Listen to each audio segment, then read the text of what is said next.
ബാലഗോപാൽ കേന്ദ്ര വിഹിതത്തെക്കുറിച്ച് എന്തോ പറയുന്നുണ്ട്. സ്ട്രെങ്ത് എന്ന് പറയുന്നത് കേരളത്തിൻ്റെ ഗവൺമെൻറ്റിൻ്റെ കേരളത്തിൻ്റെ സാമ്പത്തിക സ്ഥിതി നല്ല മെച്ചം വന്നിട്ടുണ്ടെന്നുള്ള കാര്യം തന്നെയാണ് വെച്ചേക്കുന്നത്.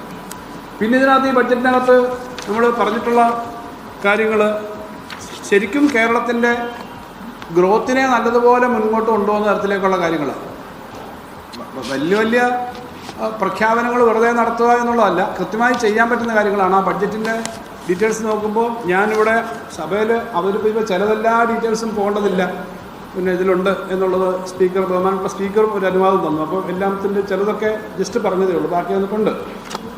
അതിൽ നോക്കുമ്പോൾ എല്ലാ മേഖലയെയും ബാധിക്കുന്ന തരത്തിലേക്കുള്ള നല്ല കുറേ കാര്യങ്ങൾ അതിൽ നമുക്ക് അനൗൺസ് ചെയ്യാൻ പറ്റിയിട്ടുണ്ട്. അത് അനൗൺസ് ചെയ്യുന്നത് മാത്രമല്ല, കേരളത്തിൽ ഈ സംഘത്ത് വരുന്ന ഗ്രോത്തിൻ്റെ കാര്യം നിങ്ങൾക്കറിയാം.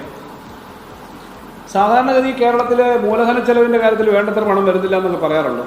അത് എഫക്റ്റീവ് മൂലധനം എന്ന് പറഞ്ഞാൽ സെൻട്രൽ ഗവൺമെന്റിന്റെ യൂണിയൻ ബഡ്ജറ്റിനകത്ത് അദ്ദേഹം ബജറ്റ് അവതരണത്തെക്കുറിച്ച് വീണ്ടും വിശദീകരിക്കുകയാണ്.